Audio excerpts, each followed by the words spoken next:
در زمان مرحوم سید مرحوم ابوالحسن اتفاق افتاد.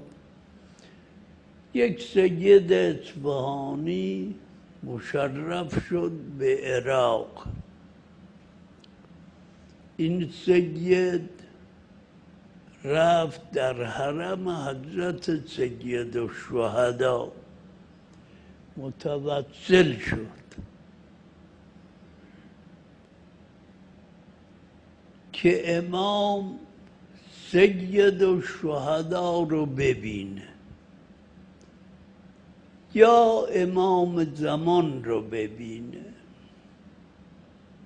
هرچه نالید به جایی نرسید. بالاخره اون طلب جد آخر کار خودش رو میکنه. شب جمعه‌ای بود دیگه بیچاره شد. بعد از اون روزگار توسل و گریه و زاری در مانده شد. پاسی از شب جمعه گذشت. سید به قدری ناراحت شد که این حاجت برآورده نشد و باید برگردم به اصفهان. عمامه‌اش را از سرش برداشت انداخت روی ضریح سید الشهدا. با کمال ناراحتی گفت سیادت من هم مال شما، دیگه رفتم برای همیشه، خدا حافظ. حالا با اون حال پریشان که کار به استخوان رسیده، امن یجیب المضطر اذا دعاه و یکشف السوء، از حرم سید الشهدا بیرون آمد. تا از حرم بیرون آمد برخورد به یک آقایی. اون آقا پرسید کجا میری؟ تا گفت کجا میری تمام ناراحتی ها برطرف شد. این جوره اون نفس. بعد فرمود بیا با هم برویم به زیارت ابوالفضل العباس. او جلو افتاد، من هم کنارش. رسیدیم به بازار. یک نگاهی به من کرد، گفت چرا سرت برهنه است؟ گفتم داستان من اینه، متوسل شدم به سید الشهدا. دید زمانی یا خودش رو ببینم یا ولی عصر را. فرمود اول برو به اون دکان. رو کرد به صاحب مغازه. فرمود چند متر شال سبز به این سید بده. او هم پارچه رو قطع کرد، شال سبز به من داد، به سر خودم پیچیدم.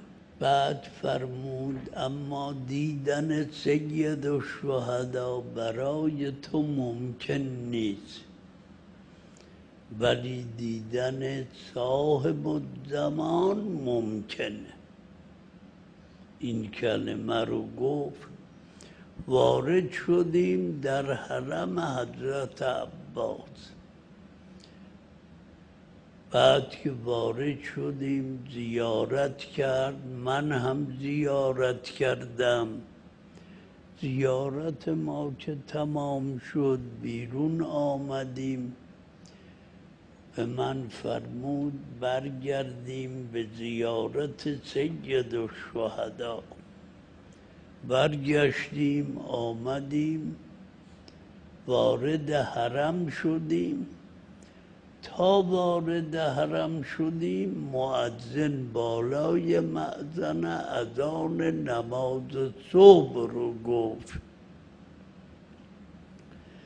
بعد به من یک نگاهی کرد، فرمود آقای سید ابوالحسن نماز میخواند، برو به او اقتدا کن.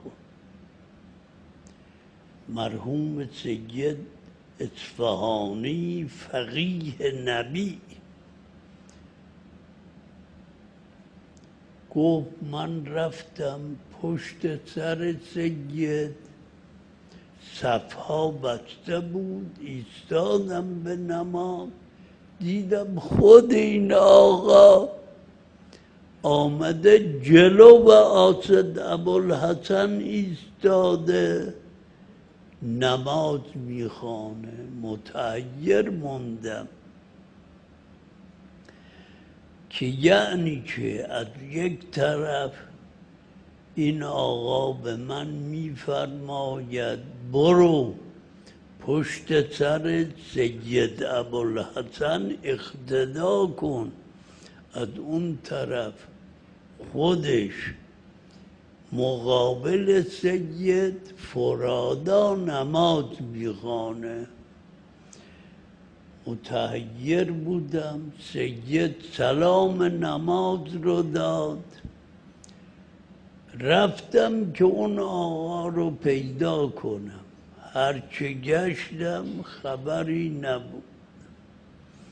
آمدم به کفشداری، گفتم همچه شخصی دیدید که بود؟ گفت خبری نداریم. گفتم بروم از اون بزاز بپرسم، از او سراغ بگیرم. آمدم دیدم تمام بازار بسته است، دکانی باز نیست. اون وقت فهمیدم که این کسی که به او برخوردم که این قلب عالم امکان. به یک اشاره خود اون دکان را به اراده می سازه. خبری نبوده. نیمه شب مغازه‌ای باز نبوده. به یک اراده اون پارچه رو ایجاد میکنه، عمامه سر سید رو درست میکنه. افسوس که ما عمرمون گذشت نه کسی رو شناختیم که منه الوجود، نه کسی رو شناختیم که به الوجود.